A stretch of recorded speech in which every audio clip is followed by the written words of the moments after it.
Thank you for tuning in to the Veterinary Cannabis Society podcast series. In this podcast, we interview Sean Zier, founder of Earth Buddy Pets and a Veterinary Cannabis Society sponsor.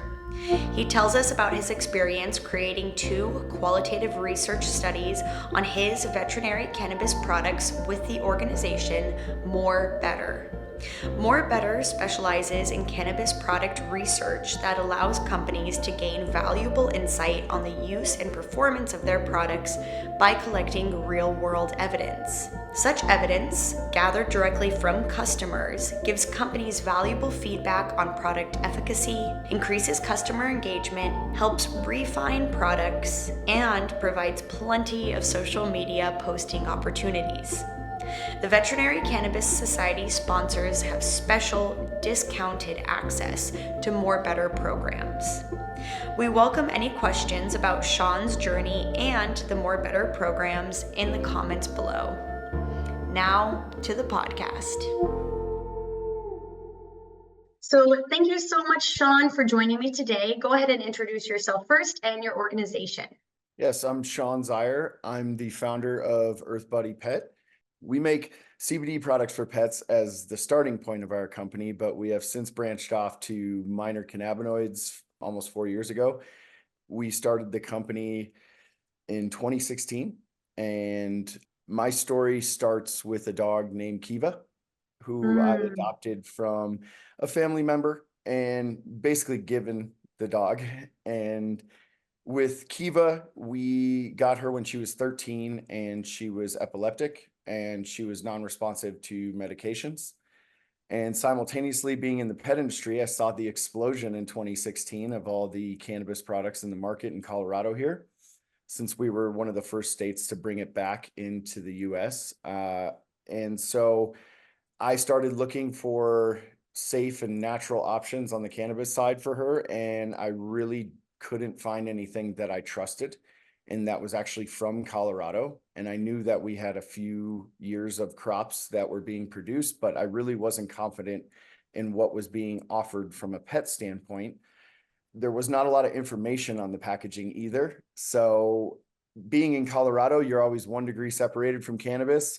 I happen to be friends with 2 scientists that are PhDs in biochemistry and biology, and they grew the best cannabis in the world, in my opinion. So I immediately reached out to them and partnered with them to start helping Kiva and managing her issues with seizures. And, through diet and just quality of life, we were able to significantly reduce her episodes. And through that process, I really saw a huge gap in what was being communicated from an educational standpoint. And so understanding how the plant grows, how it's processed is probably one of our biggest things. And then being able to communicate that on a label and just being very transparent, I think is the biggest things that we saw missing at the time in 2016.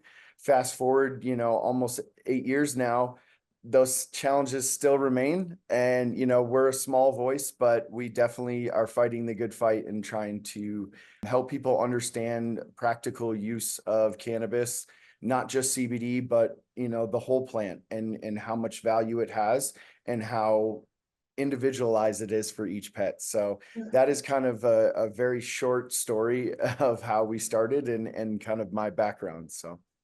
That's great. It is, the industry is so complex, and thinking about what it looks like in 2016 versus what it looks like in 2024 when we're recording this podcast is kind of mind-boggling, because there's been so many gains, but also so many setbacks. It kind of, reminds me of like folk dancing or something. You take 2 steps forward, 1 step to the side, 1 step back, that's kind of the way it's been. At the beginning, when you started off, how were you testing your products, both the efficiency and the efficacy of the dosage that you were giving and with different animals? Like, what was your process? Great question. The testing thing is still, again, 8 years later, still there's no regulation on how we're supposed to test. Okay. I've spoken with labs at length about this and kind of any kind of guidance. and there really isn't any testing guidelines. So we just made our own, and those were pretty stringent to that of a actual grower and manufacturer, because we are partnered with our farm and we use the same requirements that the Department of Health and the Department of Agriculture requires of us. So first of all, we're testing our raw materials. So when the plant is in the ground, ensuring that the plants aren't elevating THC above the legal limit, and then testing for mold, mildew, mycotoxins, those kind of things. Obviously pesticides, heavy metals, those things. And then having those full panel tests, and then taking it a step further, we were one of the first brands to start testing for terpenes, because this was communicated to us through many of the vets that were also very wary of so many products on the market. And they really understood that we want to see what else is in the plant from a potency perspective. So from testing, we are always testing our raw materials in full panel status. So, all the way down to mycotoxins, these very important residual solvent tests, all those different things. And one of the big things that we started the company with was we don't want to use anything that is not derived from the plant, meaning we don't want to have anything from a pesticide or a residual solvent standpoint. And we really want to be able to test, full panel potency, meaning terpenes and cannabinoids. So we've always done that from day one. And it's been really interesting to see how the labs handle that, because they've been kind of tasked with basically taking a product that we've pulled out of a plant, mixed into something, and then they have to go reverse all that and pull it out of the thing that we mixed it in, and then put it back in and say, hey, here's what's in it. So they have a big challenge ahead of them. And the labs we work with are all ISO and GMP certified. We've really made that a point in our lab testing as well. So having labs that are above board, because the cannabis industry is notorious for being silly with their lab tests and kind of pay to play type of thing on the MJ side. So we really wanted to work with accredited and credible labs. Yeah.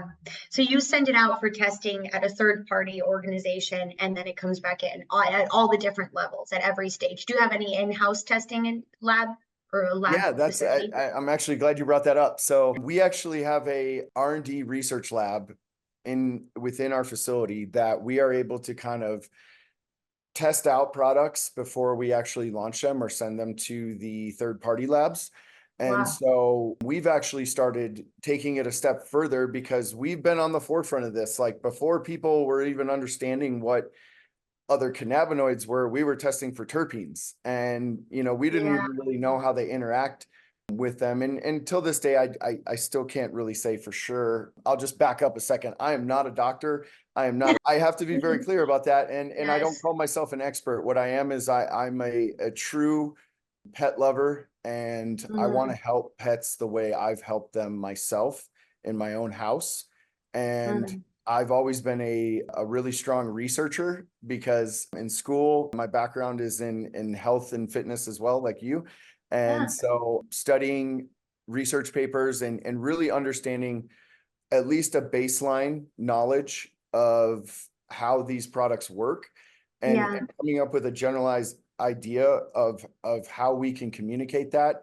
Not saying that we're going to cure, treat, or prevent anything. That's another big one for us too. But the in-house lab, we've actually expanded, just back to your question, we've actually expanded to flavonoids. So this is a topic that people don't really think about, but flavonoids, just like terpenes, are in every green plant. And they also have a synergistic effect with all these different compounds in the plant. So we are actually testing for cannaflavins and flavonoids like quercetin that naturally occur in the plant. So we are super pumped to start kind of putting those out there.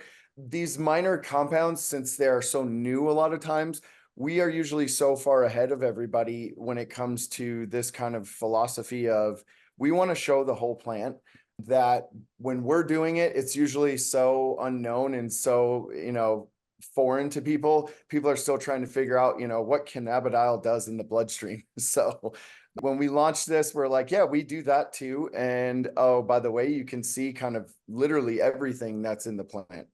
Yeah, that's amazing.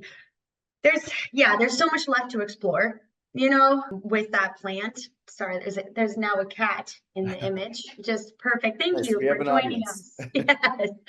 Um, so obviously testing is very important for you. You're testing many things at many levels, in-house and third party. One of the things that the Veterinary Cannabis Society offers is a relationship with MoreBetter. And the big reason I want to talk to you today is you are the only person or the only organization, should I say, that has actually worked with MoreBetter to test your products. And this is a qualitative data testing opportunity. Can you explain to everyone who's never heard of MoreBetter what their organization does for organizations like yours? Yep, I was, as soon as I heard about it, I was on board because here's the challenge we face as manufacturer and producer is we're a small company. We have a skeleton crew. We grow really good plants on a small 3-acre farm. We don't produce more than that. I have 4 people in my facility. There's probably 4 or 5 on the lab side, but we're a skeleton crew. And that means that we don't have the giant private equity budgets to run clinical studies with a university and do these very long, in clinic studies that cost, tens, if not hundreds of thousands of dollars. And frankly, I don't think when we're talking about getting back to the shelf and a customer buying a product for their pet, it's really relative in a lot of those cases when you're talking about a natural product with hundreds of different compounds.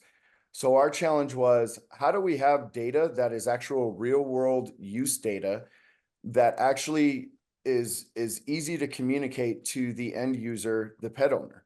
And when I saw MoreBetter's, current companies that were working with them, especially on the CBD side, I said that makes total sense because because we were one of the first companies to start using minor cannabinoids, we really wanted to know like what do these do for the pet owner? What are they actually seeing? So when we started working with MoreBetter, basically the idea is providing real world use data that actually has like pet owners giving us feedback on the product. So then we can communicate that to other pet owners and then they can share that process too, as opposed to just saying marketing and kind of using the very limited resources in terms of dogs and cat studies as the guideline, and then just kind of cherry picking data from those studies and using that as your marketing to say it treats, cures, and prevents things that really doesn't apply to the specific product. We wanted to say, hey, if you use our different formulations or administrations of product, how does this actually work for your pet specifically? So we were able to gain amazing data, and looking at it, before this talk, every time I look at it, I learn something new about that data. I have 73 pages of data that is incredible. And it was unbiased. There was 70 plus dogs and cats, probably 95% dogs. So we'll just say it was mostly dogs. And, the data, obviously proved what we thought it was going to do, that it was going to calm pets. But the kind of formulation, how they used it, all those different nuances that are really hard to communicate once the pet owner buys a product. The vet can't be there to hold their hand. I can't talk to every single customer. So this was an incredible way to gain insight as a product, but also really understand like the practical use of it from a day-to-day standpoint. Are you just giving it to them and leaving them at home? Are you giving it to them twice a day? Are you giving it with food and without food? Those little kind of details are incredible for me to know because we have our theories about products and I have thoughts about products, but till this day, and I heard Dr. Hazza talk about this the other day, it's like every day something new comes across our plate when it comes to the practical use of it. And, so to say, across the board, it's going to do this, there's a lot of times that we get surprised and we're pleasantly surprised a lot of times of like, oh, it actually helps with this a little bit. And this cannabinoid might be better for this situation. So Yeah. It was an amazing study that we were able to gain a lot of insight from. So long-winded answer, Yeah. but that's kind of the process that we wanted to jump on right away. No, that's awesome. And it kind of describes on a high level how this fits into your overall passion for veterinary cannabis and your overall business and the outcomes that you're looking for, both from the customer standpoint and the customer standpoint, which is the pet. Tell me then, so how did you decide what product to test? And then what was the initial getting started process like? What kind of questions did MoreBetter ask you? And yeah, like how did you decide what you wanted to look at first? Well, we started with what kind of started the company, and that was an edible option in a treat. So we wanted to address an issue. So as opposed to just saying like, just tell us what it does, we said, what is the main reason people come to Earth Buddy or a CBD in general? And that was primarily stress. Pet stress is a huge issue across the board, and specifically in June and July. We said, if we're going to do this right, we're going to jump in the most stressful time of year. And that's literally right now. Yeah, We have yeah, thunderstorms in Colorado every day in the afternoon, and across the country, really every day there's thunderstorms kind of all of June. You know, you have those spring showers too. But in July and usually end of June, I just saw this week, they're selling fireworks already. They're lighting them off every yeah. night. So this is the most stressful time of year for pets. It's also really hot too. So, you know, heat can just kind of raise our stress levels as people. Same for our pets, especially our pets, I should say, especially if we're walking them and stuff all the time. So we wanted to stress test our regular CBD products. So that would entail our edible treat form, which is in a biscuit, a dry biscuit.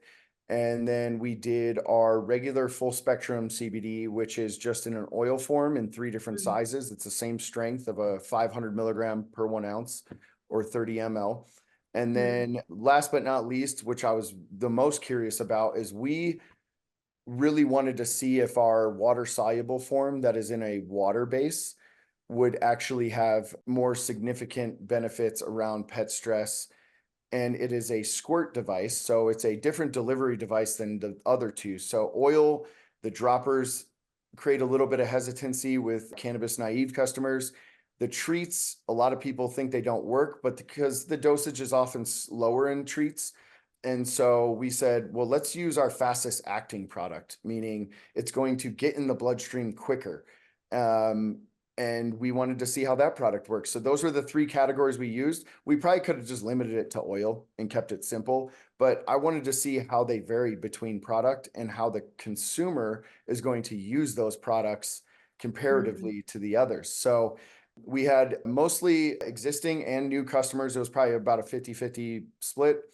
And it was really interesting to see kind of what they chose depending on what their issues were. And I can get into some of that data too if you're Yeah. Yeah. Okay. So this is great. So basically you decide on these 3 products. You approach MoreBetter and say, I want to study these 3 products and look at this outcome or this variable stress. Then you asked your customers to be part of the study. You let them choose which products they wanted to use. What was the next step? They started reporting back to you at a certain frequency.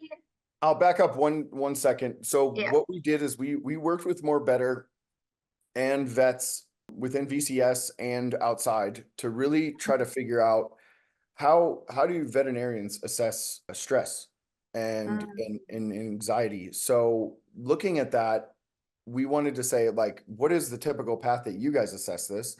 And what can we ask from a questionnaire standpoint on a daily basis on a text message level to figure out how we observe this on a daily basis in their natural environment.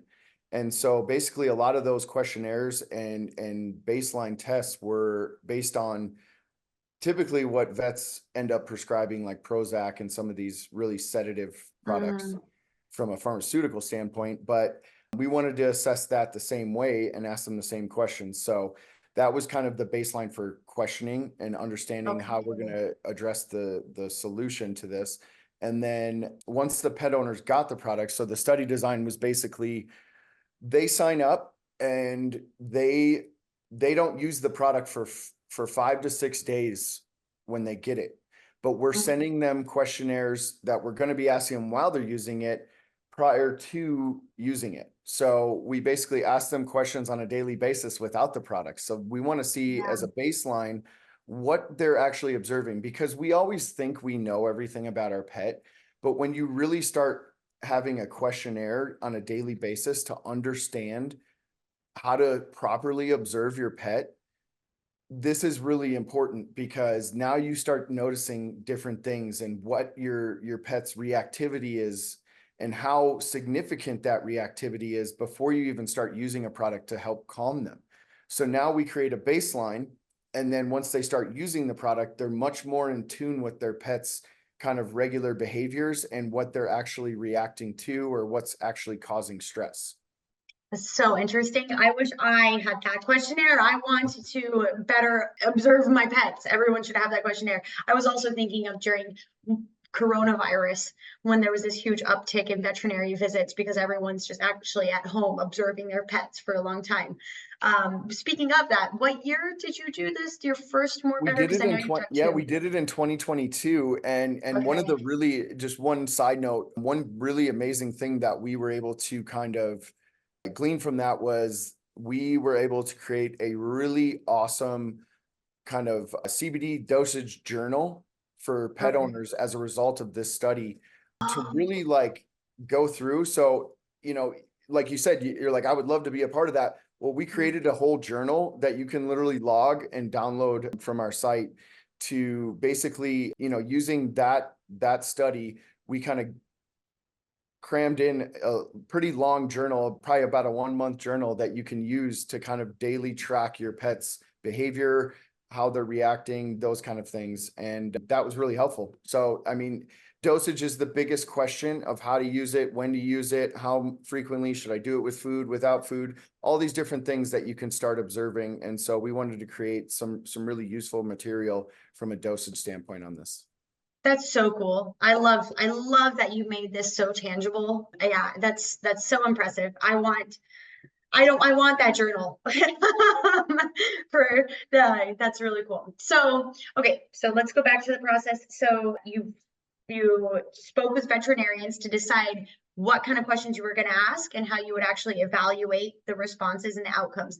Was MoreBetter involved? Like when did MoreBetter actually become involved in this process? MoreBetter was involved the whole time because Okay. we didn't know what we were doing. We were like, I know what I want to see from our products, because I think I know what is going to help the pet owner kind of understand. They were really good about kind of the actual daily kind of, how are we going to send these text messages out? Like what times? So, Okay. you know, they made it really easy for the pet owner to go, you can select what time you want to receive text messages and answer these questions. You know, Oh, participation is a really tricky thing when you're talking about a text message software. So getting the pet owner to kind of agree that they're going to receive these texts every day. Once they get the product, or even before they get the product, they're going to start answering them. They're going to start observing their pet and actually answering the questions. So that participation piece is key. And so from a questionnaire standpoint, you know, working with the vets and my own questions and curiosities, they did a really good job of kind of curbing some of that, of like, hey guys, I know you guys want to know a lot, but like we have to make this, you know, practical for pet yeah. owners. We all have lives, we have busy days, and we're kind of busy with our, you know, our own stuff daily, that on top of observing our dog and kind of watching this stuff, we can't have them sitting there for 2 hours a day answering questions on a phone. So the text message software is great because it was very quick questionnaires that were just establishing a baseline. And then once they got the product, there was about a 20 to 21 day actual use time of that they were answering the questions. Okay, so so there's 5 days before they start the product, and that's when they start answering text messages. So at a certain time of day, text messages sent from MoreBetter come in and say, is your dog doing this? Is your dog doing this? Is your dog doing this? And then that data is gathered by MoreBetter. And that runs for the day. And then they start at day 5 to 6 and they start providing their pet with a certain dose and a certain food or not food, or, in So whatever they form? weren't providing dosage instructions. So that was all preliminarily given to the pet owner. So Okay. basically what we wanted to see as a study design is we wanted to say, hey, we are very conservative in our dosage instructions, and this varies from product to product. So some people say start with way more upfront. Some people say start with less. We're on the lower end because what we feel is when we're talking about a natural product, we want minimal effective dose. So we're not trying to say, take this pharmaceutical approach where you have to do a loading dose and all this stuff. We are really trying to say we want minimal effective dose with the least amount of side effects to achieve the optimal result. It's very, very basic idea behind natural products. So that's literally what we wanted them to do from a dosing standpoint. So we kind of instructed that just use our dosage based on the weight that we're providing. We knew this was going to have some challenges with certain pets because some pets, their stress levels are so stinking high. This could have gone terribly wrong for us, but we believed in our product and we believed that the full spectrum CBD, because at the time in 2022, I don't think, and until this day, I would argue there's not many studies on pets' stress and full spectrum CBD. There's a lot of isolated studies where it's just purified CBD, heavily refined, might I add, and I don't feel that that's practical. People want a natural option, and I think having a full spectrum product was a lot better way to evaluate, like, people are coming to this category because they think it's natural. So we wanted to see that. So yeah, from a dosing, from a use standpoint, we were just asking them, are you using it with food? How many times a day did you use it? And those numbers varied from pet owner to pet owner. And that's what we really wanted to understand and really communicate, is that it's so individualized because the pet owner and the pet and the size and all those different things are going to factor into how these products work. Wow. So how long would you say it took you to set the study up before the customers signed up and started getting text? Like, how long did the process take for you actually to set up? I'd say about 2 to 3 months. 2 to 3 months. Okay. And was it kind of a back burner thing, or was it a front burner thing for you at that time? Well, at first it was a back burner thing, and then it became pretty front and center because I realized how much effort it's going to require. And VCS was a very big help in this because, study design is not my field of expertise. And, I love reading studies. I love, researching a lot of different things within the world of supplements and things, but I did want to make sure that from a practical standpoint, we don't overthink it. So yeah, about 2 to 3 months was about the time when it really was like, okay, we got to dial this in and get it going. Okay. Okay. Awesome. Now, how long did you said it was 20? So less than a month. 26 Less than a days. month. 26 days. Was there a reason for 26?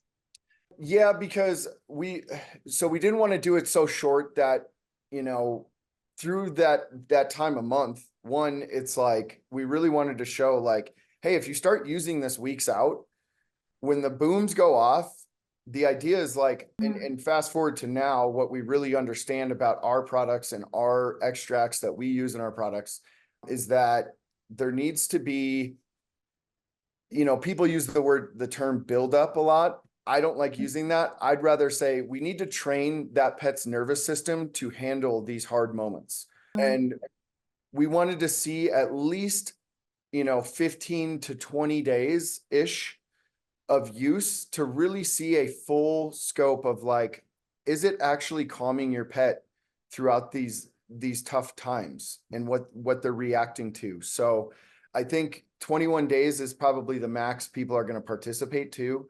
So like that 26 days is perfect to get an observation period. And then the 21 days of use was kind of key. I see. I see. Okay. So during that so it took you 2 to 3 months setting it up, getting the science figured out with help from veterinarians, VCS, MoreBetter, figuring out what you want to test, how you want to test it. You get it in the customer's hands. They have a few days to create the control space, and then they have a few days to add in the variable. Or sorry, I shouldn't say a few, 5 and 21 to be specific. Yep. What during that testing period, you guys just sat back and just waited for the numbers to come in?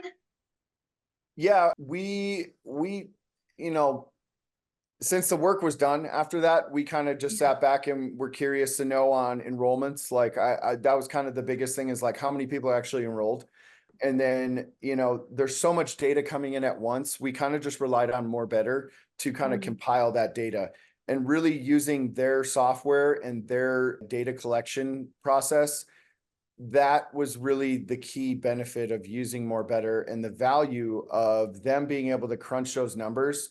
Because again, this supplements a small company's lack of budget to go do these clinical trials, because all Mhm. that data is done by a lot of people, and a lot of people need to get paid. A lot of materials need to get used. What MoreBetter kind of offsets is that part of it, and their ability to have solid software and manage this huge amount of data that's coming in Yeah. every day from each pet owner. Yeah. So were you, when you started working with MoreBetter, were you given access to a platform or something that you would log into and see the data? Okay. No. Is all that. So yeah, so basically once the data was compiled, they have to go through a lot of work. And this is just like any clinical study. I know for a lot of drugs, before they are FDA approved now, this survey portion is required. So this Okay. same process is done for any drug that you see released to the market for people and pets now.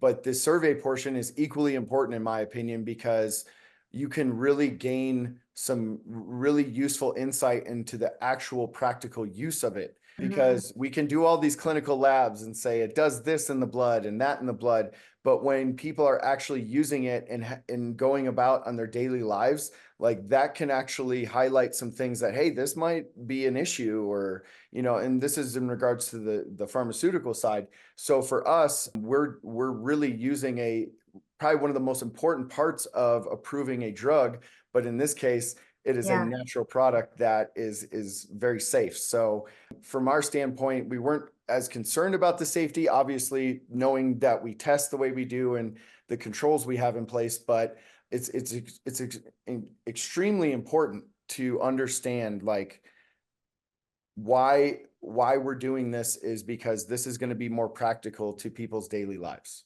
Yeah. Yeah. That's awesome. Okay. So you have your day 26. It's day 27, 28, 29. Actually, sorry, let me sorry, Yeah. back up really fast. How did you get people to enroll? Where did they sign up? Through your website? So yeah, so we did a huge kind of, again, so this is the challenge every cannabis company from a CBD perspective or hemp perspective has, is we are not allowed to operate like regular businesses because we have a cannabis-based product. So I can't do paid advertisement, I can't do Google ads, I can't do social media posts. You still can't, but you can kind of, like, there's ways to dodge it. It's a whole different conversation. But Yeah. basically we relied on our community, and we had a pretty big veterinary community. We had a pretty big, or a decent, I shouldn't say pretty big. We have a pretty decent customer base. And so we basically marketed to them, and we offered an incentivized product. So if Mhm. they buy a discounted product, they get a product at the end of the study if they complete it. So we wanted to reward them for completing the study. I think it's important to say, like, if you're going to run these trials, like, you have to put some skin in the game for the pet owner. Mhm. The Yeah. pet owner has to put some skin in the game. So we just didn't give free product in the front end. We gave it to them on the back end for completing it. So I think there had to be some skin in the game, because we want to actually have them be excited to use it and actually, like, contribute from their end. Yeah. And did you find that what percentage of the people who enrolled actually completed the study? If you give me 2 seconds, I could tell you. Okay, yeah, no, take your time. I wonder because I recently did a massive census study of fitness professionals, and I had, 800 people on my mailing list. I had 600 people express an interest. I had 240 people begin the study, and I had 120 people complete it. So I'm just wondering but I think our study was poorly designed. The census itself was way too long. So I Well, appreciate a lot of what you've said about the practicality of it, but I was just wondering what yours well, looked here's like. the bottom line, like, unless you have like lab pets, and those studies usually involve a very small set of subjects. Yeah. So you're keeping them in lab 24 hours a day and you're kind of monitoring everything about them, but there's such small data sets, it's hard to extrapolate that out to the real world. Yeah. So, I mean, from our standpoint, we knew we were going to get some attrition just naturally because people aren't consistent, you know. We try to be consistent with the way we feed our pets and things like that, but you know, some days I incorporate other supplements, other add in, you know, other foods that I kind of throw on the food. Some days I don't. So we knew there was going to be a little bit of drop off. I'm trying to find it here. You have Take to your bear time. with We me. can always edit it. We can always Yeah, edit it to be sooner. you have to bear with me. There's 73 pages of stuff. Okay, so one data point is like 60% of the people enrolled were all new to EarthBuddy. 40% were current customers. A lot Wow. of them were new. That was one of the things that I have been wondering this whole time is if you earned new customers from this process, A, because they're stoked to see Yeah, your emphasis on science, and B, because they were worried about starting, and this yeah. like helped them understand right off the bat that their concerns would be addressed. Well, here's another cool tidbit. Number one, I was able to follow the study myself. So, excuse me. Basically the text messages that were going to the pet owners simultaneously were coming to me, and I was running the study. Now, my dog doesn't have a bunch of anxiety, but she does have her own issues, and they are neurological. So they do have a little bit of stress relation. But I was able to kind of follow along with the study and answer the questions and kind of go through the process to see it myself. So that was kind of nice as the person behind it, kind of managing all this data. And so I was able to take that simultaneously. Another really cool data set is that 60% of the participants were using CBD for the first time. So basically, everybody that was new that enrolled had never used CBD before, and then 40% were actually familiar with using CBD. Wow. So I would say about some more data points are 70% used it daily. Only 8% use it about a couple times a week, and then 24% use it only as needed. We were very adamant, as much as we could be, about educating to say, hey, we want you to use it daily. So people still, even besides that information, still were like, no, I'm only going to use it when it's needed because it was working as is. So that's really interesting because people still can get a benefit and a reduction in stress, severity, daily stress, all these different markers that we measured. We're using it just as needed. So, but I was very happy to see that 70% were consistent because that's where we get Yeah. the best results, and that's why the results were so good. So, I just was thinking the only study that I've seen related to like a certain stressor in daily CBD just came out this past year, and it was about we posted it on our social media VCSs, dogs who had anxiety in the car. If they received a daily low dose of CBD isolate oil, they had less stress in the car. So it is interesting that you also were curious about this day low, minimal, as you said, minimal daily dose for the greatest effectiveness. And it is interesting that some pet parents, even though you were kind of like, that's the point of the study, they didn't do it anyway. yep.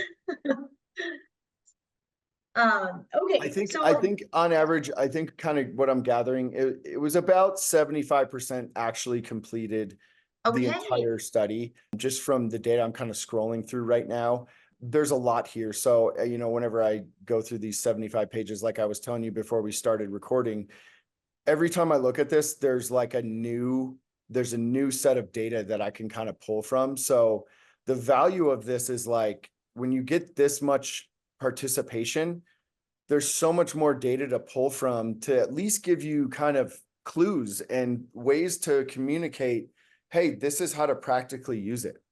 I don't think I've actually asked how many people were enrolled. I believe it was a total of 72. Okay. And 75% of those finished it. Okay, so it's after day 26. What happens now? The study is closed.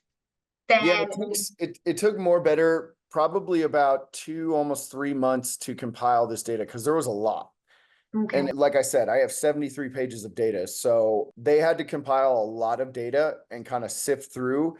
And the really cool thing that they did was that they made this into, somewhat digestible data. Till this day, I'm still kind of going through it and trying to figure out a good way to communicate it, because a lot of it is hard to understand from a pet owner's perspective and just kind of forward-facing marketing. But it was really helpful when they started explaining kind of what these data sets mean. A lot of times when I initially got the study, though, it was hard to kind of understand what they were communicating. But as I've had 2 years with it, I've been able to kind of really understand kind of the value of some of this data. I see what you're saying. So 2 to 3 months later, they send you a big 75-page packet of the data garnered. There you go. That's it. Do what you want. That's kind of Yeah. how it went down. Yeah. Okay. Other So data points are other data keep points going. just from a pet type. It was 93% dogs and 7% cats. So not a Okay. ton of cats, but nonetheless, we wanted to include both. We don't like excluding cats, but this is kind of pretty standard for pet products in general, is like, especially supplements, more dogs are going to be using it than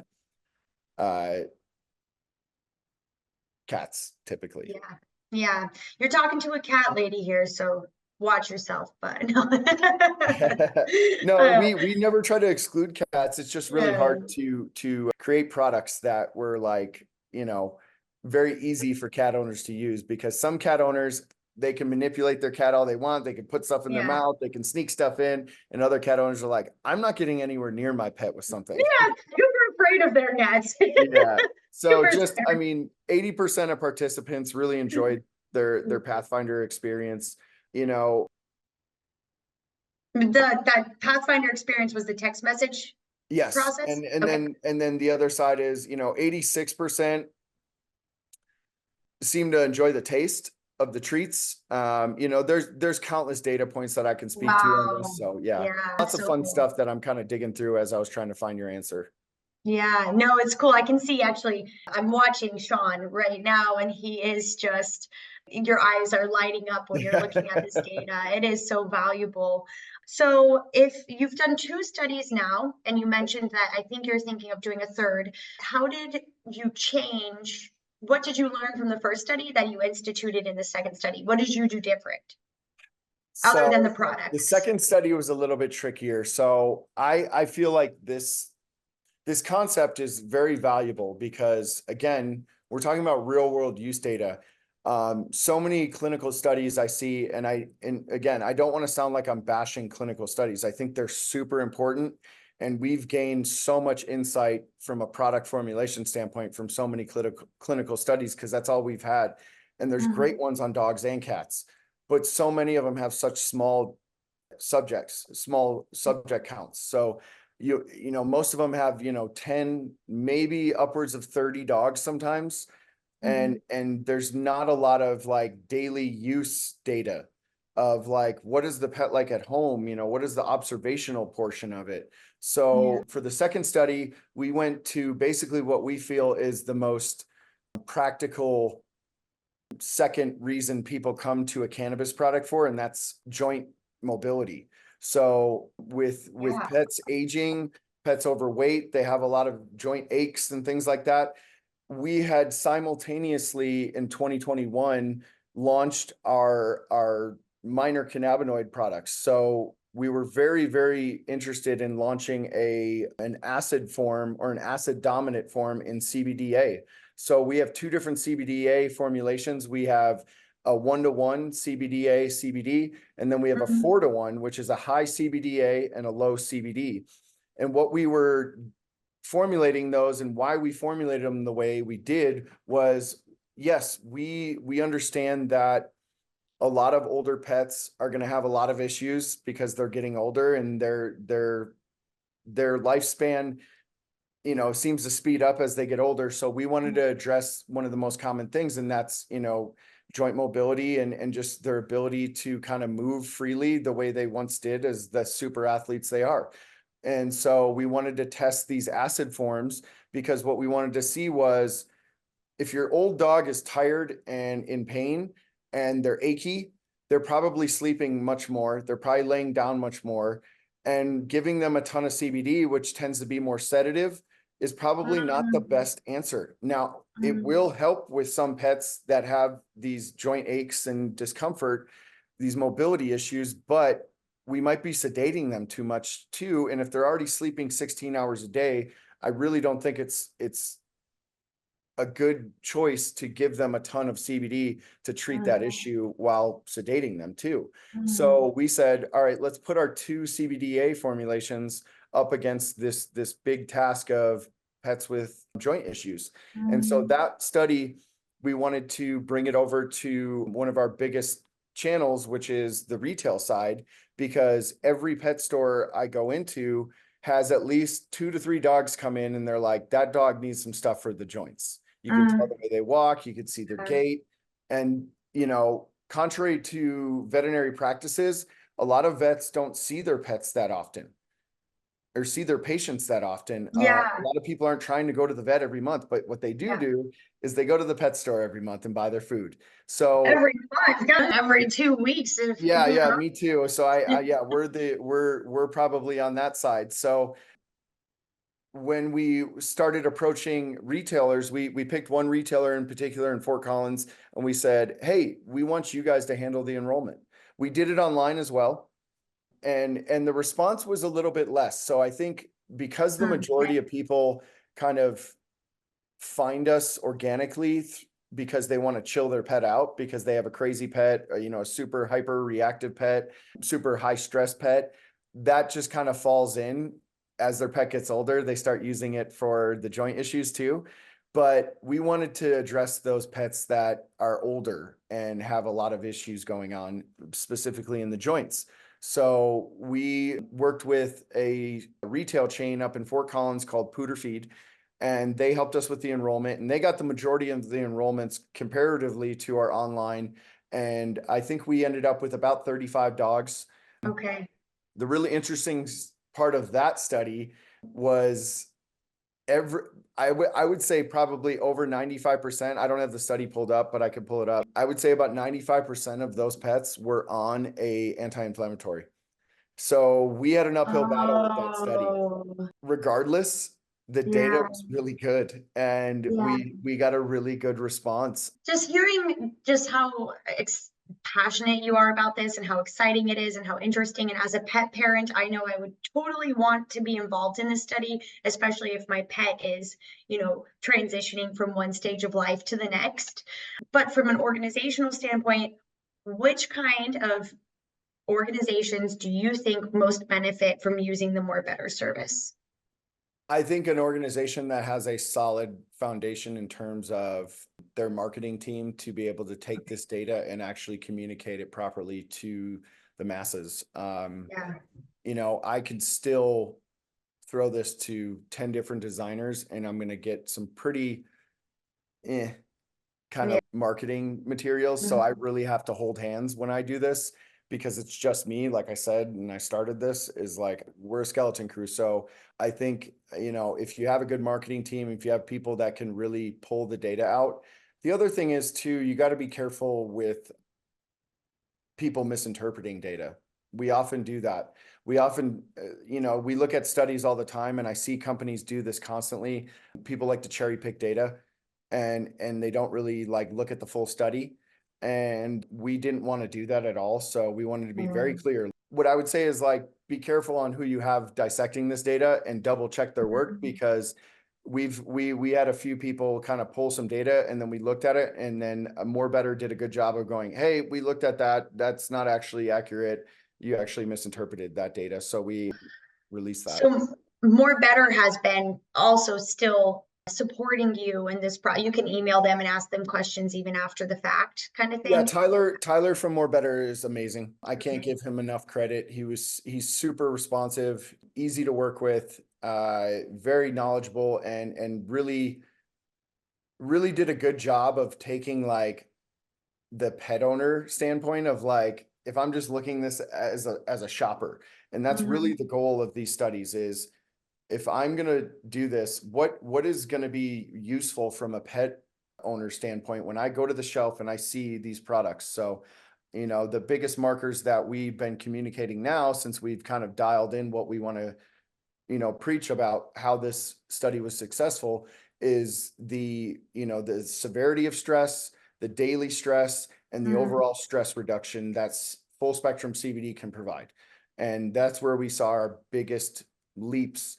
And, on average with treats, it was 30%, with oils, it was 46%. And with the quick calm, it was around 42% Oh, reduction wow. in Okay. severity of stress. So those are huge markers. But yeah, from like a communication standpoint, yeah, just make sure you have the team to do it, because it's a lot of work. Yeah. Yeah.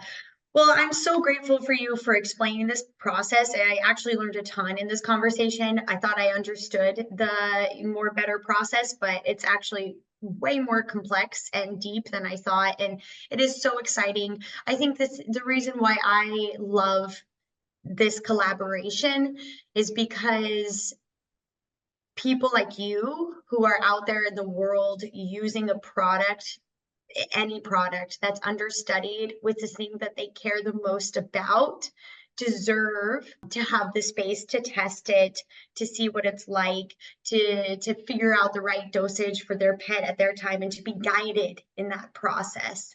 And I love that MoreBetter helps just super nerdy product makers like you get the understanding that they desire, because yeah, I know you haven't marketed this a ton, but now you know your product through and through, and that's the greatest benefit, and that's what's going to ultimately sell it, is that you understand how it works and you can advise on that. You're the subject matter expert now of your product, and For that's sure. really what MoreBetter can give. And the more sharing like this we have, also the more demystified cannabis is going to become, and hopefully deregulated. So Definitely. I agree. Yeah, at the end of the day, we have our thoughts, and we have our ideas based on the available scientific research, but really what it comes down to is, our own use with our own pets, and using it, and how we market it when we launch a product. But really we are always looking for feedback, because what we found is, with our minor cannabinoid formulations, our different products mixed with other supplements, what we really love is to hear what other things pet owners give us feedback on, and say, yeah, oh, by the way, I've started noticing this about my pet. They're not scratching themselves as much. And with the crazy thing about that is, like, there's clinical data that shows that a lot of these studies, the pets that were in lab stop scratching. So it's like, it's yeah, confirming a lot of data that we knew, but we've never heard on our product specifically. So we're hearing data being confirmed in real world situations. So that's always amazing. And then the other side is, there really wasn't anything on anxiety and stress for pets before mhm, this. And so we like to call ourselves pioneers when it comes to cannabinoid formulations, and we continue to do that. And we can't wait to do more of this kind of stuff. And yeah, there's probably a good case for us to kind of jump back in with MoreBetter down the road to run some other things, because we have some really cool products addressing other issues. Ooh. Well, that's so exciting. I really can't wait to see what happens next with Earth Buddy. I'm so grateful for your time. Hopefully more of our VCS members will start using the MoreBetter collaboration as well. And Sean, is it okay if in the description here I provide your contact details in case they have questions about MoreBetter? Yeah, info at Earth Buddy Pet and at Earth Buddy Pet on all socials, and earthbuddypet.com is easiest way to get a hold of us. The other, just one quick thing, I'm sorry, before I forget, we'll be launching all of our joint mobility study data in the fall. So it's important that we're going to have some really cool stuff because we kind of have a good system to carry that out and communicate that. So you've got that now. You learned that the hard way. Yes, exactly. Great. Well, we'll make sure to follow you on social media. I'm pretty sure I have it memorized. It's at Earth Buddy Pet, not pets. Yes. That mistake Earth Buddy frequently. Pet, yeah. Earth Buddy Pet. Yeah. So everyone go ahead and follow. Thank you again so much, Sean. And I look forward to seeing what happens next. Awesome. Thank you so much. We hope that you enjoyed today's podcast with Sean Zire of Earth Buddy Pets. Check out the description for links to Earth Buddy Pets, MoreBetter, and the Veterinary Cannabis Society. Visit our website, veterinarycannabiссociety.org, to learn more about sponsoring our nonprofit organization and associated benefits, like access to the MoreBetter study programs. Thank you so much to Earth Buddy Pets for sponsoring us. We'd also like to thank the rest of our sponsors: Evermore Pet Food, Antelope and Super Snouts Hemp Company, Standard Process Veterinary Formulas, Gaia Provides, Vet CS, Hemp Heroes, Rooted Owl, and Furry Faces CBD. Thank you so much. We couldn't do it without you.